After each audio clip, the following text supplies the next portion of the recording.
you're not identifying whether or not he's even intelligent or not, doesn't make those predictions. So I'm asking you, what specific prediction would a creation model make that could be falsified? Okay, great. Hope I'm not repeating myself. Many predictions could be falsified by a non-theistic belief. Produce life from non-life. Produce matter and energy from nothing. You made the point that fast transitions is not what we're looking for. I'm just looking for something that's left behind. Right? Where is the remnant of the transition between a reptile and a bird? Between an ape man and a human? Where are the ancestors for the fleas, etc.? Dinosaurs absolutely 100% exist. They are 100% what? Dinosaurs in the fossil record.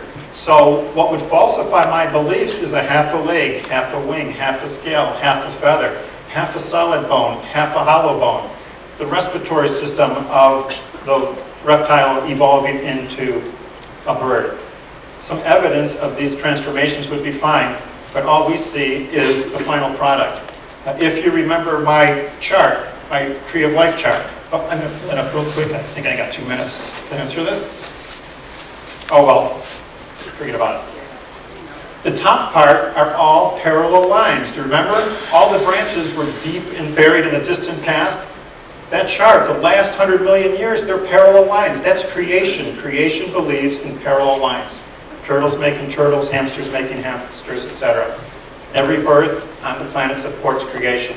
Suppose reptiles are the ancestors to birds. Okay?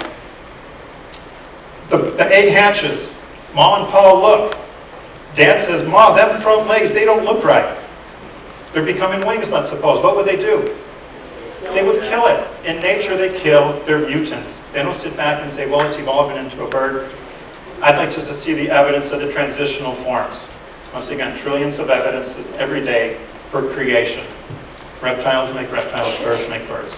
So I think that would falsify it. Some living evidence, some falsified, some living evidence, some fossil evidence, make life from non-life, make matter and energy from nothing, would be good evidence for that. Thank you.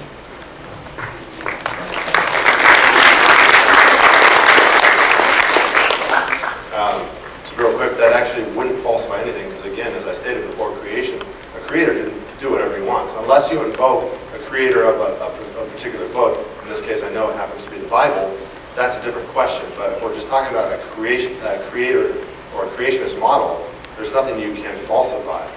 The things you brought up, though, have, again, I mean, I encourage the audience, and Bill yourself, I encourage you to go look those things up.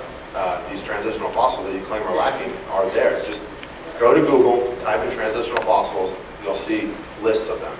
And, I mean, there's all the things you mentioned, but again, you can do all the research yourself. I literally did this research. I mean, I've been doing it, but I put a lot of this together in the last few days because it's not hard to find this information.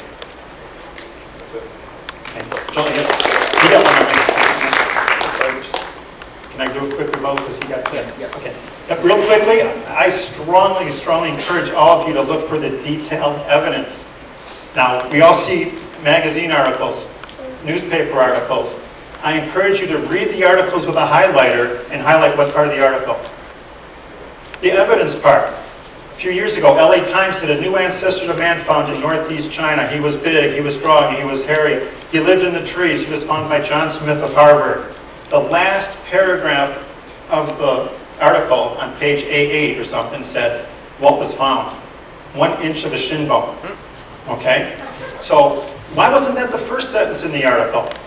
LA Times headlines, 1 inch of a shin bone was found in northeast China. We think it belonged to a man who was hairy, strong, lived in the trees. Once again, believe anything you want. But I would be happy to look at the evidence of all those fossils that neither you or I can pronounce to actually see what the actual fossils are. And there's interpretations of data. And I enjoy reading what the actual fossils are when they make these claims. And that's what you should too. But the first sentence of any paragraph should be the evidence, not the interpretation of the evidence, like that 1 inch of a shin bone. Thank you.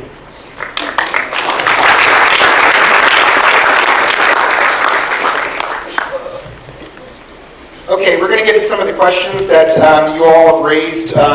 We have been inundated, and there's no way we can get to all of them within 20 minutes. I'm going to rely on my timekeeper to let me know when we're close to the 20-minute mark.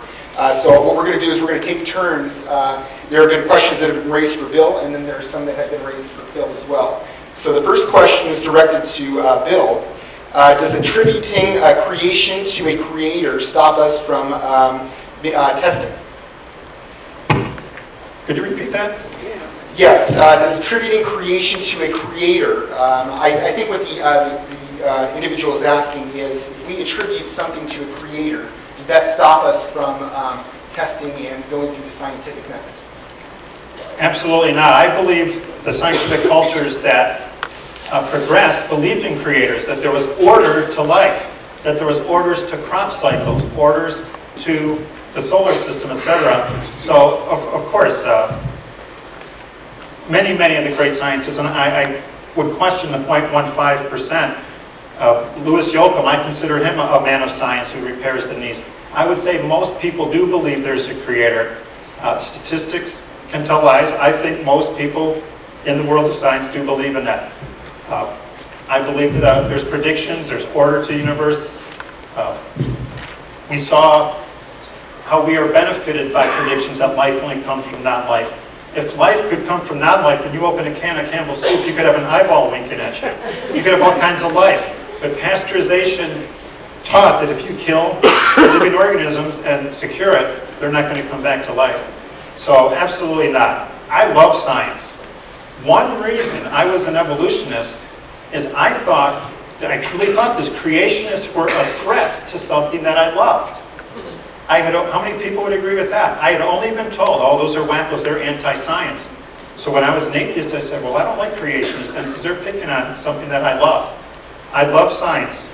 It's my field, it's my degree, it's one of my great passions, and I don't believe it falsifies the existence of 75 trillion cells, 60,000 miles of blood vessels is a design at all. And you get to rebut.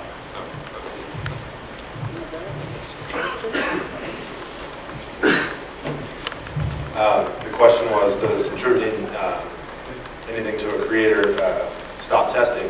It doesn't stop testing in the sense that you don't continue investigating, but it doesn't add anything to your research. And if anything, you can never disprove it because, again, a creator could, I mean, there's a lot of theistic evolutionists, a creator could have used evolution to guide the progress of life. I know Bill doesn't adhere to that. All I'm saying is that a creator can do whatever he wants, so you can't falsify it. It doesn't add anything. You know, the fact that a creator could have potentially done this doesn't add anything. It doesn't give you anything to test. He claims that you can test, you know, you can open a can of Campbell's soup. Campbell's soup, thank you. You can open a can of Campbell's soup and you know that you won't see an eye. Well, again, that's not what evolution claims. To say otherwise is just misleading. I think that's about it.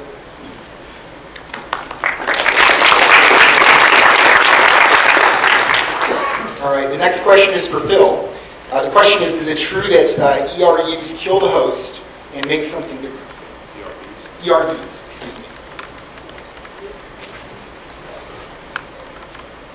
I'm not familiar with that. Again, I'm not a biology major, so a lot of this is new information to me. But I'm reading this information and I'm looking at the citations. ERVs killing the host. ERVs killing the host. I've not heard that. I've done, you know, significant amount of research on ERVs. I've never once seen that mentioned at all. The only outside mention of ERVs regarding creationism, I've heard intelligent design advocates like to latch onto ERVs claiming that they predicted them, saying that, you know, this is how God would have done it, or excuse me, they never say God. An intelligent designer, this is how an intelligent designer would have done it. And then they fail to elaborate on it as to why.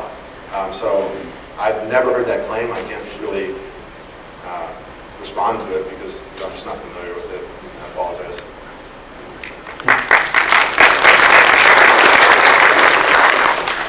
For the first time, we agree. Now, I've researched ERVs too, mainly because of this debate. And I talked to a PhD in genetics, it is actually John Sanford, that guy. We talked about ERVs.